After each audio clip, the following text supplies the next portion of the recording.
karunia Tuhan di mana pada saat pagi hari ini kami kembali diberikan oleh Tuhan kemenangan mengatasi berbagai-bagai godaan untuk kami tidak beribadah kepadamu. Baik kami yang ada di gedung gereja, bahkan saudara seiman kami yang ada di rumah masing-masing, ada banyak daya tarik untuk mengalihkan hati kami, waktu kami untuk tidak bersekutu kepada Tuhan, tidak beribadah kepada Tuhan. Tuhan Yesus, kami bersyukur. Ini saat kami dan kami menyerahkan semua kami yang hadir, kami yang bersekutu padamu pada saat ini. Tuhan bekerja berkarya di dalam hati pikiran kami, baik kondisi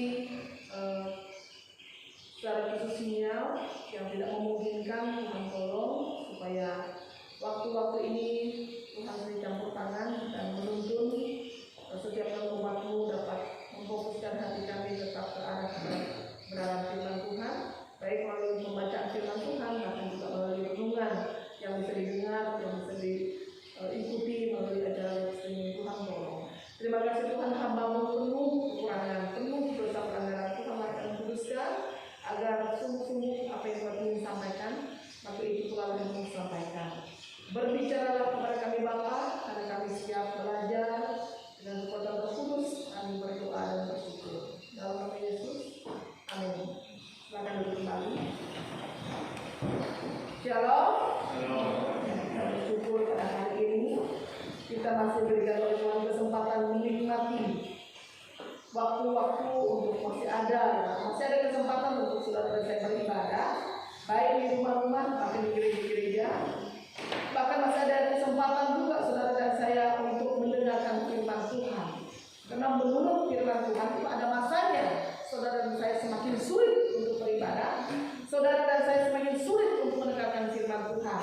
Sementara bukan karena kita biasa mendengarkan firman Tuhan, yang jelas sampai masanya saudara dan saya ketika hidup penuh dengan berbagai tekanan, penuh dengan berbagai penderitaan, bahkan hari-hari ini, minggu, bulan, tahun ini, saudara-saudara kita, jemaat Tuhan, banyak yang sudah dibawa pulang oleh Tuhan ke pangkuannya. Dan kita dipesankan oleh firman Tuhan supaya saudara dan saya berjaga-jaga. Bersiap sedialah waktu saudara dan saya, dan itu pergumulan kita bersama. Dan saya secara pribadi, warga dan bersama majelis gereja, tidak lupa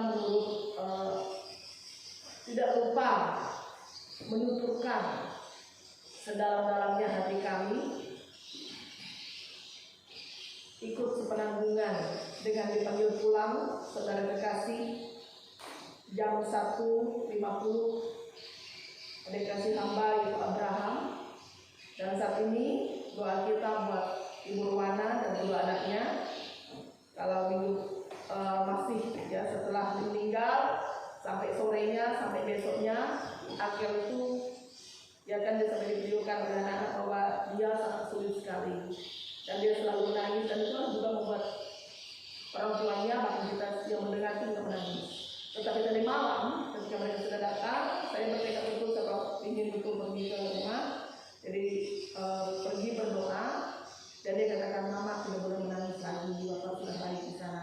Jadi saya itu berkat doa saudara dan saya, berkat doa mamanya juga dan semua keluarga, sehingga Tuhan memakai dia lagi, menguatkan, membangkitkan semangat mamanya, sehingga membuat mamanya kembali bangkit dan bersemangat. Bapak Ibu dan Tuhan, saya mengajak kita belajar kebenaran firman Tuhan hari ini bertepatan dengan hari Selasa. Mau tidak mau sama ya, kalau saya merenungkan ini kita hidup di zaman ini, di masa-masa seperti ini, dan mau tidak mau juga kita harus menyadari juga ternyata kita sudah 76 tahun, tidak salah ya, 76 tahun kita merdeka, dan apa yang kita sudah lakukan selama kita menikmati kemerdekaan ini, tugas, jabatan, pekerjaan, profesi, apa yang Tuhan amanatkan buat kita bersama-sama pada hari ini, apa yang saudara dan saya sedang pikirkan, renungkan untuk mengisi kemerdekaan itu, dan bagaimana kita menikmati kemerdekaan itu sendiri dalam hari kesehari kita. Benar-benar apakah kita menjadi pribadi benar-benar merdeka,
silakan menyimak dari kita masing-masing. Galatia pasal 5 ayat yang pertama, supaya kita sungguh-sungguh merdeka. Kristus telah memerdekakan kita, karena itu berdirilah teguh dan jangan mau lagi dikenakan kuk perhambaan. Supaya kita sungguh-sungguh merdeka. Kristus telah memerdekakan kita, karena itu berdirilah teguh dan jangan mau lagi dikenakan kuk perhambaan. Bapak Ibu yang saya kasih dalam kasih Tuhan kita Yesus Kristus, mari kita belajar, yaitu kemerdekaan yang sejati hanya ada di dalam Kristus. Belajar satu bagian firman Tuhan, kemerdekaan sejati ada di dalam Kristus. Jadi di balik sejati itu ada yang tidak sejati. Di dalam kamus bahasa Indonesia, arti kemerdekaan itu adalah bebas, tidak terikat, dalam keadaan berdiri sendiri, bebas, lepas, tidak terjajah lagi. Dan itu adalah kebebasan yang seperti kita nikmati lah, seperti itu. 76 tahun kita rayakan, kita dalam kondisi merdeka, dan keadaan kita bisa berdiri sendiri, tidak bergantung kepada negara-negara lain yang walaupun dalam kondisi-kondisi tertentu yang saling ya, bukan saling menguntungkan, saling lah seperti itu. Ada mereka dapat dari negara kita dan sebagainya, kita ada ekspor impor dan lain sebagainya, itu dalam konteks bisnis atau ekonomi seperti itu. Dan dengan demikian, hal ini mengingatkan kepada kita juga kemerdekaan itu tinggal kita benar-benar yang dikatakan kemerdekaan sejati, kita tahu posisi kita telah dimerdekakan, telah merdeka dengan perjuangan para pejuang buruh, itu kemerdekaan negara kita. Dan hari ini kita menikmati kemerdekaan itu, jangan lagi kita saling memperhambakan diri, walaupun ada ceritanya seperti itu. Nah, sementara hidup di dalam Tuhan, kemerdekaan itu aja ada hal yang lebih dalam lagi pengertiannya yang Tuhan ingin ajarkan kepada saudara dan saya pada hari ini. Bebas, tidak terikat, tidak tergantung kepada orang atau pihak tertentu, atau kita leluasa seperti itu, menikmati kemerdekaan, menikmati hidup sebagai orang Kristen, karena Kristus telah memerdekakan saudara dan saya. Nah, dapat berbuat dalam konteks tertentu, banyak orang mengartikan bahwa kemerdekaan dan kebebasan adalah kehidupan tanpa halangan atau aturan. Ada lagi orang tertentu, setelah dia menikmati kemerdekaan, dia berpikir ini kan negara merdeka, masukkan kita negara demokrasi seperti itu. Nah, terus contoh saja, pokok doa jaringan doa Indonesia itu selalu mengingatkan bahwa ada kelompok-kelompok tertentu, mereka yang berusaha untuk melakukan hal-hal yang bertentangan dengan aturan pemerintah. Itu contoh.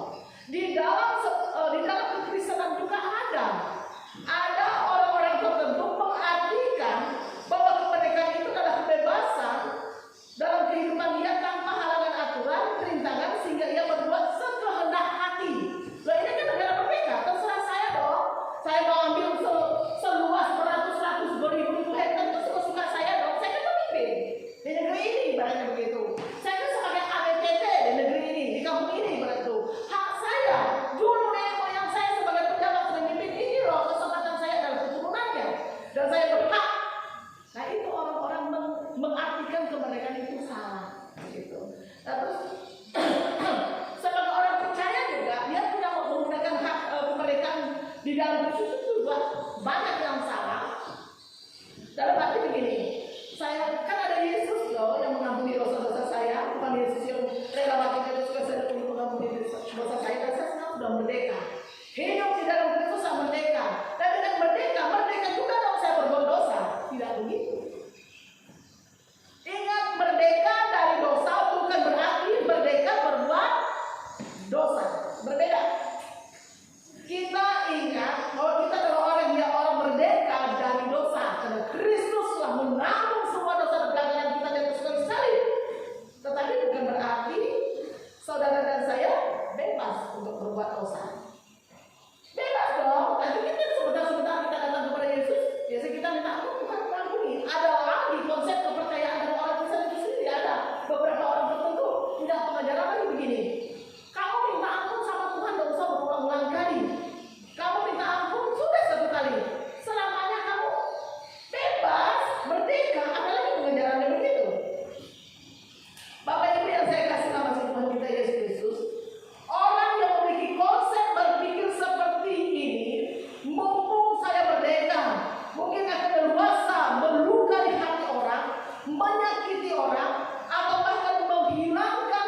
ini kita baca tadi.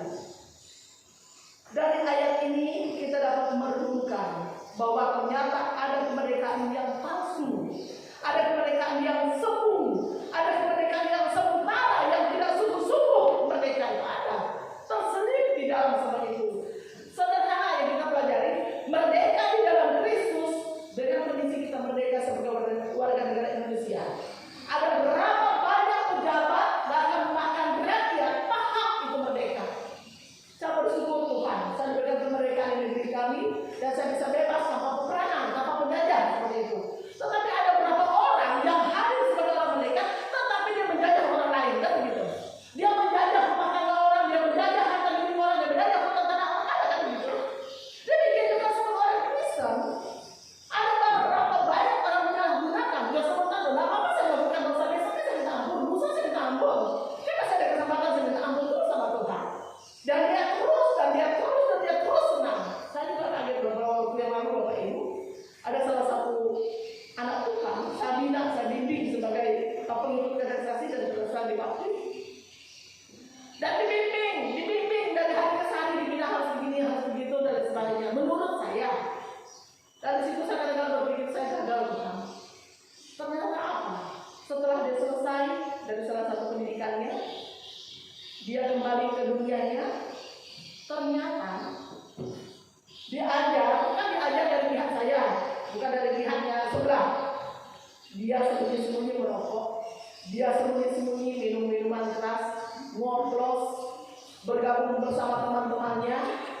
Dan saya juga orang-orang maksudnya saudara sahabat Tuhan juga beritahukan kepada saya, Bu, seperti ini. Tuhan bagaimana mudahan dalam doa saya dan mudahan anak ini berubah. Mudahan Tuhan tolong. Waktu saya terus berdoa menyerahkan mereka. Tetapi realita pada suatu hari ketika mereka sering kadang-kadang membeli bensin maksudnya itu, beli bensin, ternyata dia termasuk anak candu. Dia suka cium bensin. Saya berpikir saya dulu dapat laporan banyak, terus berikut lagi saya dapat lagi pemberitahuan seperti ini. Dan saya berharap bukan melambai, bukan, saya terus bimbing dari pihak saya. Tetapi terus dia dipahami dan diperbudak. Padahal yang dulu dia tidak mengenal itu, setelah dia mengenal dan dia tidak bisa melepaskan. Terus anak satu menegur, temannya menegur, kenapa kamu cium sama bensin apa? Aku suka dong, aku gitu. Ya beda dong parfum dengan bensin kan begitu. Walaupun saya tidak ada parfum di rumah ya tidak sampai banget dan sampai berparfum dengan bensin kan begitu. Bapak Ibu dikasih Tuhan itu contoh bergaul mau di dunia yang merdeka, tapi tetap di dalamnya ada orang merdeka semu, merdeka palsu. Kelihatannya rohani ya ikut semua bentuknya kita, tapi di dunia lain tetap dunianya dia. Bapak Ibu dikasih Tuhan, kemerdekaan yang kita alami, yang kita ketahui di dalam Kristus, yang Yesus ajarkan kepada kita, kemerdekaan yang sejati yang ada di dalam Kristus, mengingatkan kepada kita ada tiga hal. Yang pertama, kemerdekaan kita merdeka dari budak dosa. Dari budak dosa semua kita, kata Rasul Paulus, masa lalu kita sama, berlaku berbeda modelnya. Kita diperbudak oleh dosa pikiran, perasaan, tindakan, perbuatan dan segala hal yang tidak berkenan kepada Tuhan. Dan hal itu kita lakukan sebelum kita kenal Kristus, sebelum kita sungguh-sungguh percaya kepada Kristus. Tetapi setelah kita mengaku diri bahwa kita percaya kepada Kristus, firman Tuhan mengajarkan kepada saudara dan saya bagaimana kita harus hidup setelah kita percaya kepada Kristus. Yang jelas Tuhan Yesus mau saudara dan saya matikanlah semua kebiasaan buruk masa lalu kita. Yang suka minum, yang suka mabuk, yang suka merokok dan lain sebagainya itu apapun, jadi kejahatan lainnya, Tuhan mau kita tinggalkan dan matikan dan buang itu. Kan itu nasihat firman Tuhan. Dan kita menggunakan manusia baru yang berubah menjadi orang-orang yang menyenangkan hati Tuhan dan bersikap berperilaku dan uang yang ada di kita tidak belanja yang salah, tapi kita gunakan untuk kemajuan baik masalah pendidikan, baik masalah kesehatan dan lain sebagainya. Saya membaca dalam Roma pasal 6 ayat 6-8. Karena kita tahu bahwa manusia lama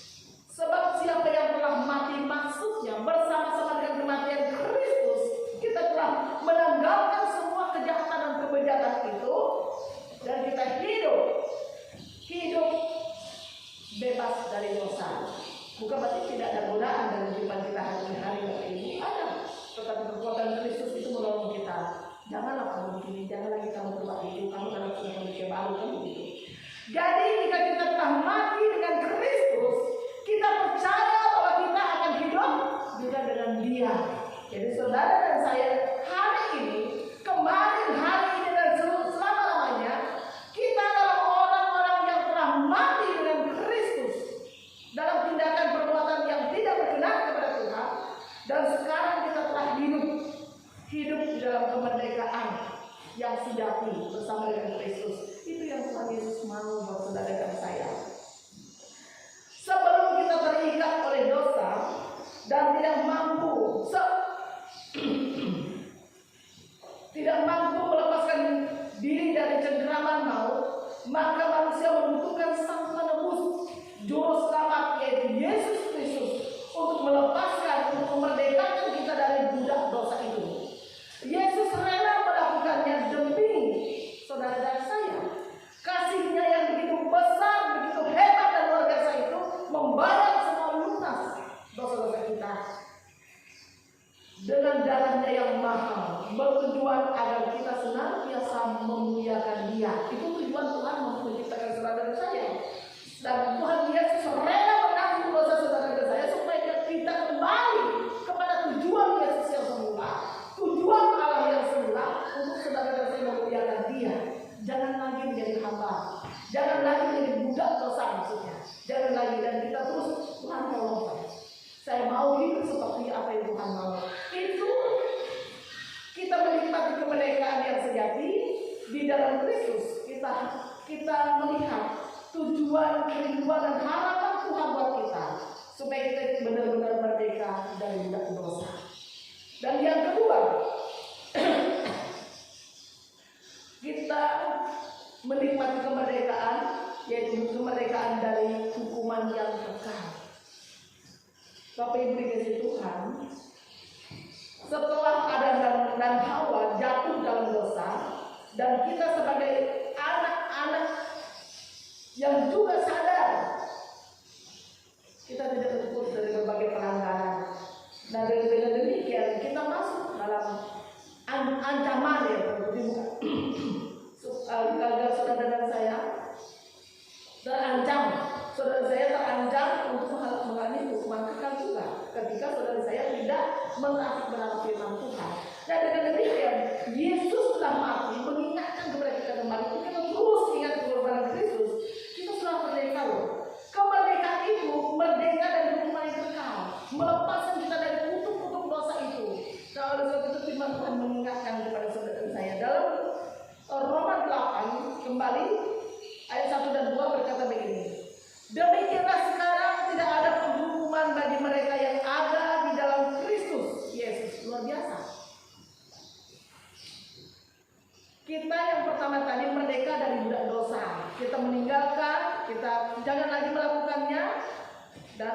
Dan sekarang yang Tuhan mau bukan hanya itu, tetapi saudara saya tidak lagi menerima hukuman kekal. Kenapa? Karena ada Kristus dalam kehidupan kita. Demikianlah sekarang tidak ada penghukuman bagi mereka yang ada di dalam Kristus Yesus. Roh yang memberi hidup telah memerdekakan kamu dalam Kristus dari hukuman dosa dan hukum maut. Luar biasa. Dan inilah yang membuat orang-orang yang dulunya belum percaya kepada Kristus dan sekarang mereka menerima Kristus, mereka begitu luar biasa bahagia di dalam Kristus. Pertanyaan, kenapa banyak orang Kristen masih sampai hari ini tetap dalam arti susah ya, bersungut, mengeluh, tidak pernah habis-habisnya. Kenapa? Karena dia belum seutuhnya menyerahkan beban hidupnya kepada Tuhan. Yang kedua, dia berpandangan, dia memandang kepada kesusahan, tidak memandang kepada Kristus yang telah memerdekakan dia. Bapak Ibu dikasih Tuhan, betapa bahagia kita hidup di dalam Kristus.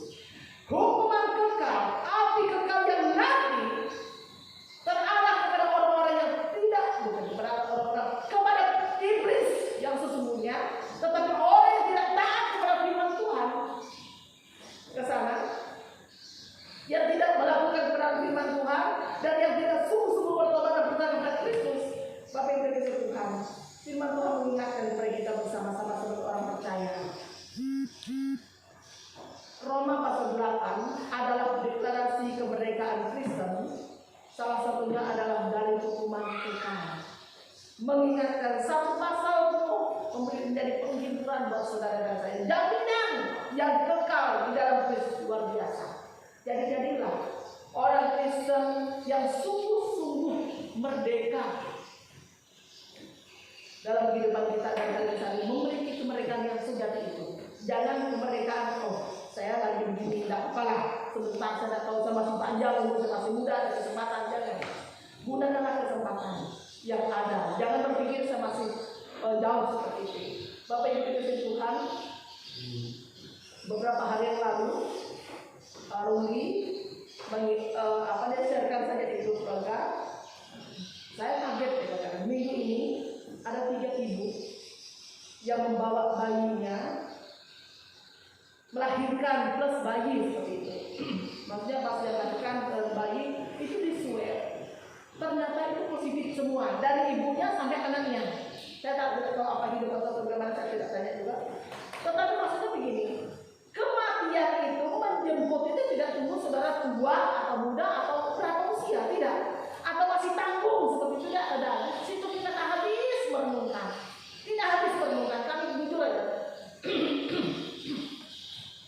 tentang kondisi Abraham kemarin, karena kami keluarga sangat-sangat mengikuti di alur itu dibawa setelah 60, saya sharekan di grup, saya izin saya sharekan di grup. Setelah itu naik, singkat ceritanya butuh donor 5 kantong, turun Bapak Gera sama Pak Sembar donor, dan dia sama-sama golongan darahnya. Sampai ke sana Pak Sembar itu dengar dari kalau tidak salah dengan Bapak Gera kasih tahu, itu ternyata darah merahnya itu tinggal 3,5. Tidak sampai begitu. Dalam hati Pak Sembar, oh benar betul. Saturasinya itu 98 loh Bapak Ibu. Mikirin dulu saturasi 98, oksigen dalam darahnya. Tetapi darah merahnya, kalau dia ada anemia, darah merahnya itu sedikit. Dalam hatinya dia bukan apa. Tapi dia ketika kami di video call itu dia semangat. Bahkan pokoknya semangat. Dia dulu tuh kami berdoa bersama seperti itu lewat video call. Dia semangat dan sampai dia pulang tuh gak ada keluh kesahnya, tak ada. Dia semangat luar biasa. Makanya itulah sepertinya memikirkan pengharapan dan kaget seperti itu. Pokoknya penuh seperti kalau saturasi sekarang kan yang agak rendah ya, kita dukung doa terus. Suaminya Neni benar tidak jenuh ya, sempat 80 kali sore kita dukung doa, kita nggak tahu apa itu seperti itu. Itu kondisinya itu rendah. Pokoknya 95 ke bawah itu rendah. Nah seperti itu kondisinya. Pak Abraham secara saturasinya begitu, tiba-tiba turun sampai ke 60 kembali ya, langsung dia koma, gitu ceritanya. Jadi kita kaget, kenapa seperti itu kondisi. Dan kembali kita kepada firman Tuhan mengingatkan, Tuhan tolong saya ini kalau saya masih hidup bukan karena saya kuat, bukan karena saya gagah, bukan karena saya tidak berdosa, bukan. Tetapi itu adalah kesempatan, anugerah yang Tuhan berikan. Maka kemerdekaan dan Kristus anugerah untuk saudara dan saya untuk kita tidak lagi berbuat hal-hal yang menyakitkan hati Tuhan, menyakitkan hati sesama. Lakukanlah yang berkenan hari ini. Kesempatan kita masih melakukan sesuatu, lakukanlah yang berkenan kepada Tuhan, yang menyenangkan hati Tuhan. Jangan lagi, jangan kita sampai menjadi orang begitu kita masuk dalam hukuman kekal. Jangan. Neraka itu bukan disiapkan untuk kita, tapi disiapkan untuk iblis. Janganlah jadi godaan daging kita melenyapkan kita, jangan. Bapak Ibu dikasihi Tuhan. Yang terakhir, menikmati kemerdekaan yang sejati di dalam Kristus. Yang terakhir, kemerdekaan yang mana yang sejati? Yang pertama, kita merdeka dari budak dosa. Roh Kudus terus mengingatkan kita jangan lagi. Kita minta ampun, kita bertobat sungguh-sungguh di hadapan Tuhan. Yang kedua, kemerdekaan dan hukuman kekal. Kita bersyukur karena Kristuslah yang menyelamatkan kita dan Dia menjamin kehidupan yang kekal untuk kita. Yang terakhir, kemerdekaan dari dunia jahat. Terus kita berkata, dunia ini jahat. Apalagi dalam Efesus berkata, pergunakan waktu yang ada, karena hari-hari ini kalah jahat. Ya, tetapi mari kita, Yesus yang telah memerdekakan saudara dan saya, itu melepaskan kita, memerdekakan kita, membebaskan kita dari dunia jahat itu. Firman Tuhan menolong kepada saudara saya supaya sebagaimana di dalam Galatia 5 tadi, mengingatkan kepada saudara saya bagaimana kesempatan yang kita nikmati hari ini. Galatia pasal 1 maksud saya ayat keempat, yang telah menyerahkan dirinya karena dosa-dosa kita untuk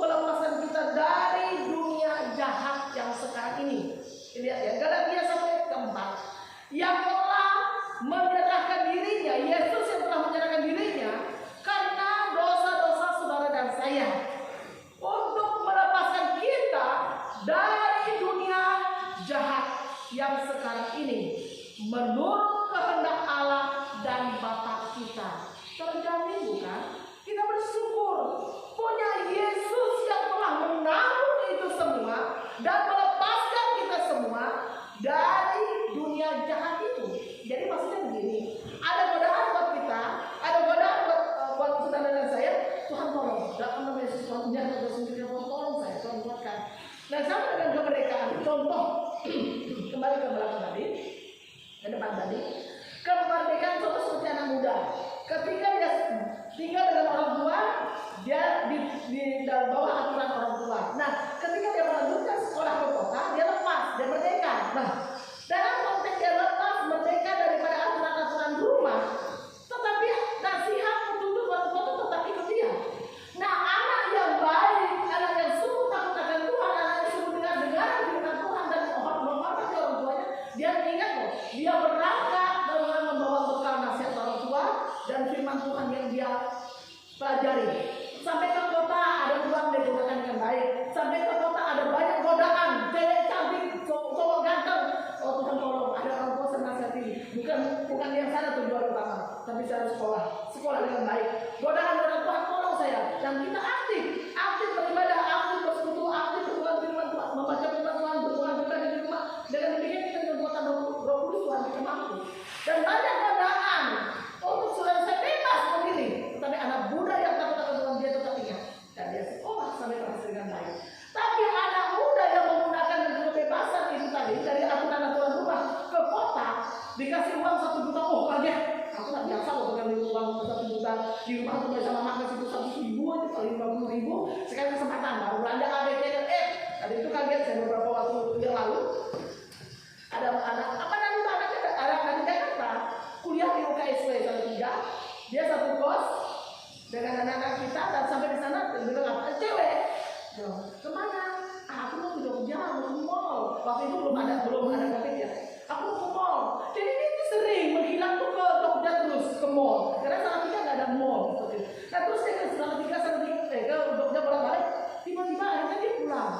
Anak pendeta loh. Saya juga begitu membuat kemauan itu buat saya. Anak pendeta, jadi anak-anak kan senang kalau ada anak pendeta bersama kami satu kos begitu. Pikirnya anak ini bisa menolong mereka untuk bagaimana harus hidupnya yang baik dan benar. Nah, tak menjamin, ternyata tak menjamin anak pendeta anak siapa seperti itu. Anak pejabat tinggal apapun, tapi dia pribadi menggunakan kemerdekaan dari orang tuanya salah. Dan dia belajar kamu akhirnya dia ditarik orang dunia pulang ke Jakarta. Tidak sekolah lagi di mungkin online atau apa saya tidak paham. Tapi itulah contoh. Nah, Bapak Ibu dikasih Tuhan yang terakhir ini, kemerdekaan dari dunia jahat, saudara dan saya bisa benar mengatasinya karena Kristus ada dalam hidup kita. Kristus memerdekakan kita dari dunia jahat. Ketika kita menyerah pada pimpinan Allah secara utuh dan meminta penyertaan Tuhan, maka Kristus akan melepaskan kita dari pengaruh dunia jahat itu. Di luar sana itu daya tarik untuk menyeret saudara saya sesat dan berdosa itu banyak. Maka dari diri kita pun banyak gitu. Tanggung jawab saudara dan saya atas kemerdekaan yang telah kita terima. Kristus telah memerdekakan kita. Setiap orang percaya padanya, sehingga mau dan dosa tidak berkuasa atas kita, anak-anak keturusannya. Pertanyaan, kenapa banyak orang Kristen yang sesat hidupnya? Karena dia lepas dari peran yang Kristus ajarkan, lepas dari peran firman Tuhan yang menuntun dia, lepas karena dia mau mengikuti kehendak dagingnya. Tapi ibu dikasih Tuhan, nasihat firman Tuhan pada hari ini mengingatkan kepada kita menikmati kemerdekaan yang sejati yang Tuhan sudah anugerahkan buat kita, bukan hari ini saja, dari dulu. Hari ini dan sampai selama-lamanya itu jaminan dari hidup kita. Tinggal apakah saudara dan saya mau respon kita menikmati mengalami kemerdekaan sejati. Kita harus sungguh-sungguh meninggalkan kebiasaan-kebiasaan buruk kita dan harus bertobat dari kebiasaan-kebiasaan buruk itu dan tinggalkan dan menjadi penurut-penurut firman Tuhan.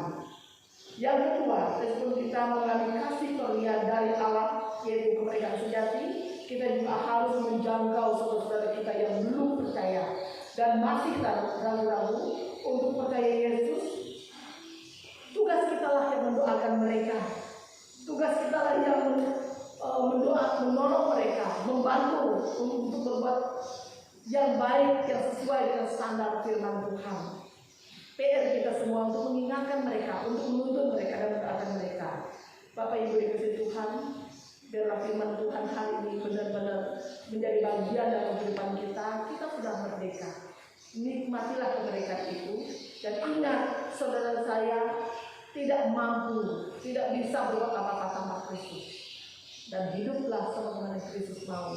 Lakukanlah perintahnya dan kerjakanlah misi ilahi untuk kita bersama-sama menjangkau saudara kita yang belum dan yang masih berkancah di dalam perhambaan kegelapan. Itu PR kita semua, mau keluarga kita, anak-anak kita, keluarga-keluarga kita, atau siapapun yang ada di sekitar kita. Itu adalah tugas Tuhan amanahkan buat saudara, supaya kita menjangkau mereka. Minimal waktu kita untuk berdoa, minimal waktu kita untuk terus menggumuli mereka, dan kita terus menyerahkan kepada Tuhan. Diri kita juga menjadi pelaku firman Tuhan. Mari kita berdoa. Bapa di surga, kami bersyukur kami telah menikmati kemerdekaan yang Tuhan anugerahkan. Namun demikian seringkali godaan kami mau kembali ke dunia lama kami, ke manusia lama kami seringkali mau diperhamba oleh pikiran-pikiran kotor, kebiasaan-kebiasaan buruk, bahkan apapun yang lainnya Tuhan. Hidup masa bodoh, hidup kurang belas kasihan. Tuhan ampuni kami Bapak, Tuhan yang menguduskan kami. Dan kami terus berdoa buat saudara-saudara kami yang masih tertutup hatinya untuk Injil, bahkan hatinya masih tertutup untuk kebenaran firman-Mu. Hati mereka masih tertutup untuk tuntunan firman Tuhan bekerja dalam kehidupan mereka. Tuhan tolong Bapak, lepaskan, singkatkan itu semua ya Tuhan, agar semua kami umat-Mu semakin hari semakin bergiat berseru kepadamu. Dan bagi saudara kami belum percaya, saat itu Tuhan jamah mereka, Tuhan lawan mereka, Tuhan bukakan hati mereka, insafkan mereka ya Tuhan. Terima kasih Tuhan Yesus, pertama-tama kami orang-orang yang taat dan takut akan Engkau. Kami mau berdoa dan bersyukur dalam nama Yesus Tuhan Selamat yang hidup. Amin.